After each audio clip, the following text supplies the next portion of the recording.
Olá, tudo bem com vocês?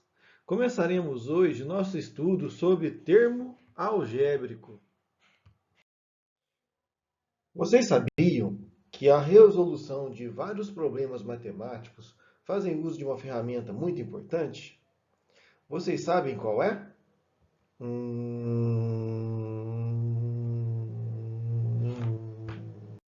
Não, a álgebra.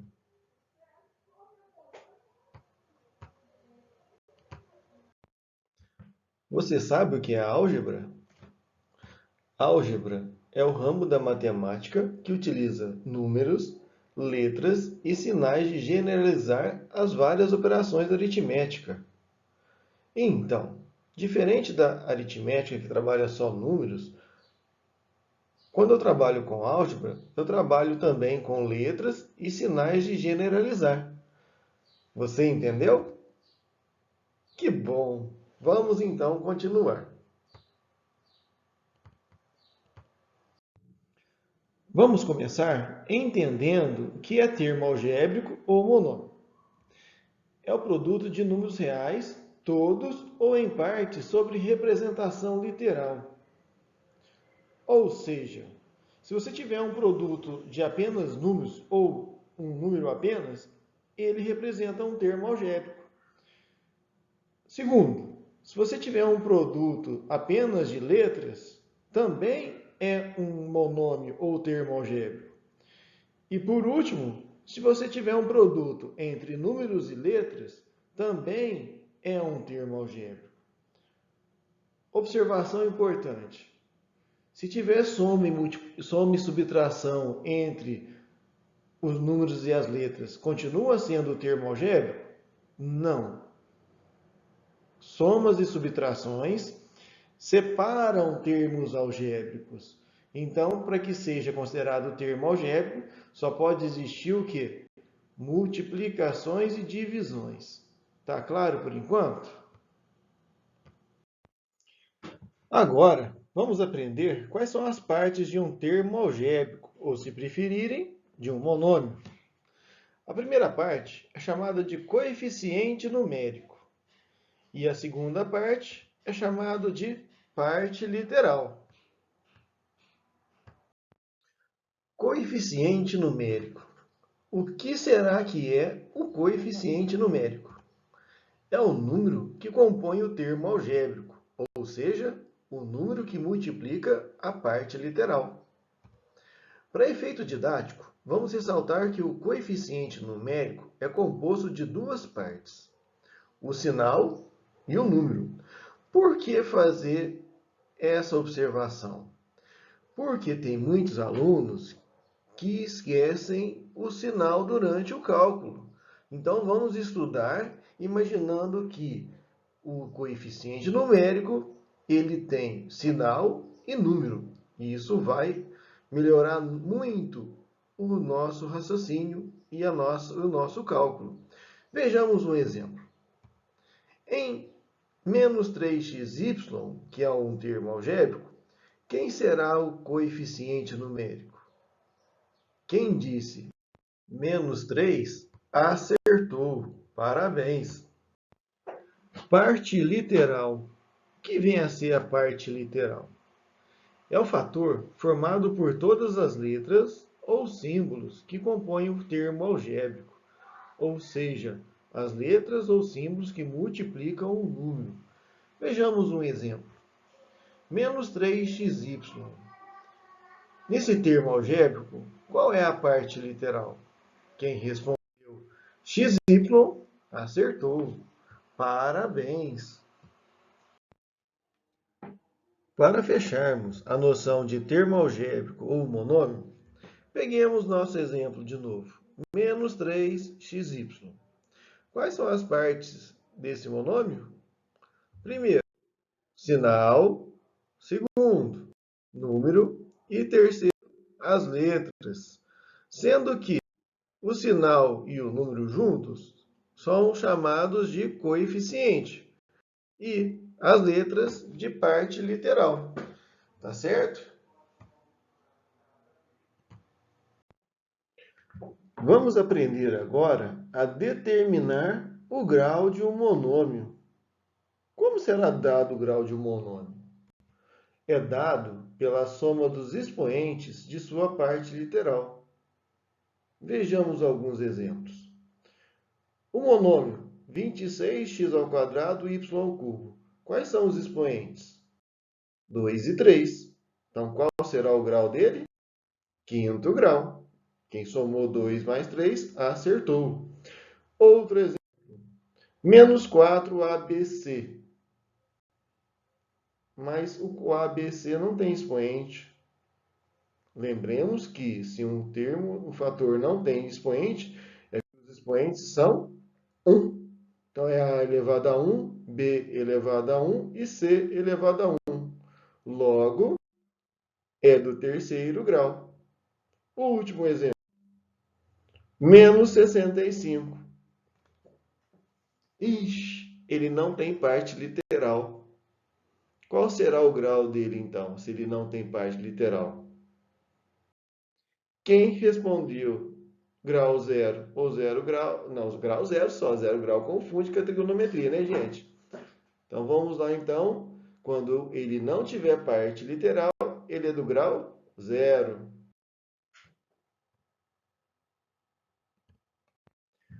Vejamos agora o que são termos semelhantes.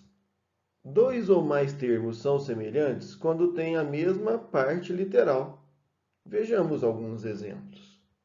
5m e menos 7m. Qual que é a parte literal dele? M. São iguais, não são? Então, os dois termos são considerados semelhantes. Outro exemplo.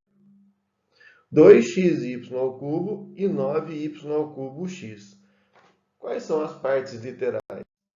Xy³ e y³x. Mas, Alex, são semelhantes? São. Por quê? Não importa a ordem dos fatores literais. Mesmo que a ordem não seja a mesma, você analisa fator por fator. Certinho? Atenção! Atenção com o quê? Olhem esses dois monômios, 4x e 7x². Todos os dois têm a mesma letra, x. São semelhantes? Não. Opa, como assim não são semelhantes? Não são semelhantes, pois os expoentes de x são diferentes. Logo, se você tem monômios com as mesmas letras, mas com expoentes diferentes, eles não são considerados semelhantes. Para serem semelhantes, as mesmas letras devem ter os mesmos expoentes. Não importa a ordem, mas os mesmos expoentes. Tá claro para vocês? Antes de seguirmos em frente, vejamos alguns lembretes importantes. Regra de sinal da soma. Termo positivo é dinheiro, termo negativo é dívida. Eu prefiro usar essa regra. Então, dinheiro junta com dinheiro, dívida junta com dívida e dinheiro e dívida subtrai. Regra de sinal da multiplicação. Sinais iguais, resultado positivo. Sinais diferentes, resultado negativo. Eu também prefiro usar essa regrinha. Observação importante. Para se eliminar parentes, chaves ou colchetes, utiliza-se a regra de sinal da multiplicação. Ou seja, fazemos a regra de sinal, o sinal de fora do parênteses, faz a regrinha com cada um de dentro do parênteses e observando se os sinais são iguais ou se eles são diferentes. Vale as dicas aí por hoje. Operações com monômios. As primeiras operações que nós vamos aprender são as de adição e subtração. Como elas são efetuadas? Eliminamos os parênteses e reduzimos os termos semelhantes. Opa! O que é reduzir termos semelhantes? É somar os coeficientes e conservar a parte literal, apenas dos termos semelhantes. Vejamos um exemplo. 5x mais 3x menos 4 menos 2x mais 9. Quem é semelhante com quem aqui? O 5x mais 3x menos 2x é um grupo de semelhança. E mais 9 menos 4 é outro grupo de semelhança. Então, eu não posso somar tudo junto? Não. Semelhante com semelhante. Então, vejamos o primeiro grupo de semelhança. Se eu juntar todos os termos do primeiro grupo, qual que é o resultado? 6x. Porque se eu tenho 5, tenho 3 e estou devendo 2, sobra 6. E do segundo grupo de semelhança? A resposta é mais 5. Por quê? Se eu tenho 9 e estou devendo 4, me sobra 5. Entenderam?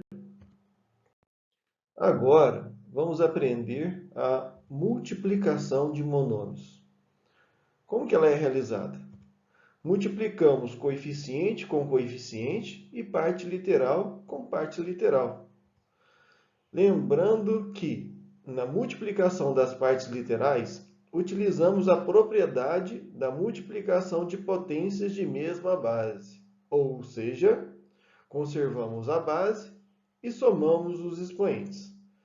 Façamos um exemplo. Menos 9x à quarta y ao quadrado vezes menos 2x à quinta y ao cubo. Então, primeiro, multiplicamos coeficiente com coeficiente. Sinais iguais na multiplicação, positivo. 9 vezes 2, 18. Agora, parte literal com parte literal. Como que vamos fazer se tem muitos fatores? Fatores de base igual, fator de base igual multiplica fator de base igual. Ou seja, x à quarta vezes x à quinta, que é igual a x à nona. E y ao quadrado vezes y será igual a y ao cubo.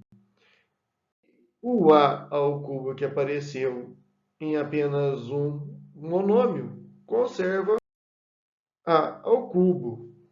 Então é isso. Mais 18x à nona, y ao cubo, a ao quadrado. A divisão. Divide-se coeficiente com coeficiente e parte literal com parte literal.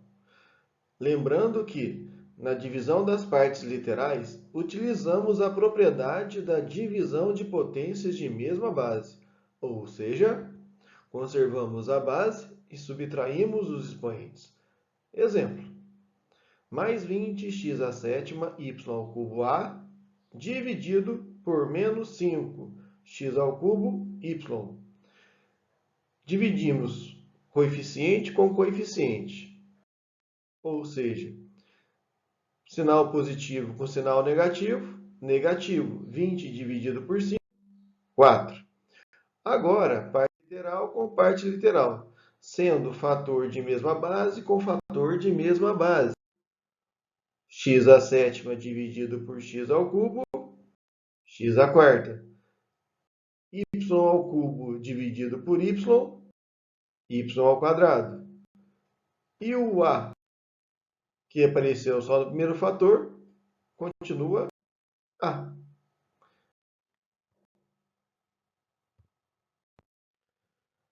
Potenciação. Como resolvemos a potenciação de monômios? Eleva-se cada fator do monômio a essa potência, sendo que na potência das partes literais utilizamos a propriedade da potência de potência, ou seja, conservamos a base e multiplicamos os expoentes.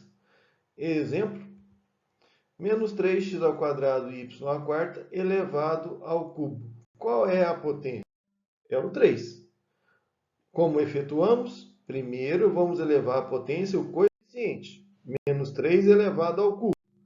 Vai ser menos 27. Agora, a parte literal.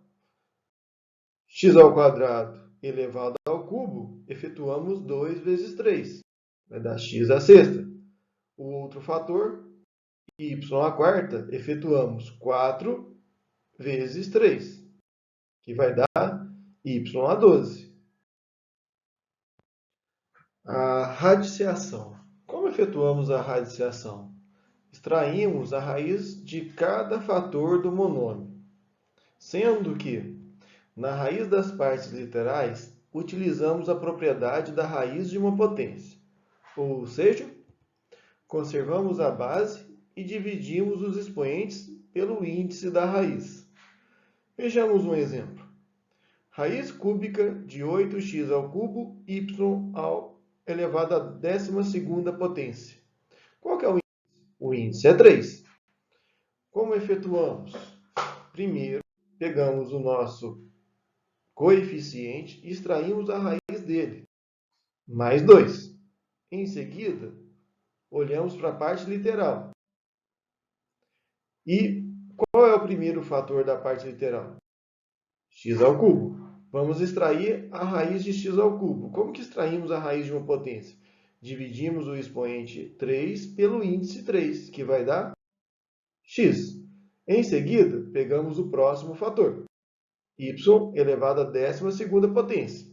Como que extraímos? Dividimos o expoente 12 pelo índice 3, que vai dar y à quarta. Então, nós temos a resposta, mais 2x y à quarta.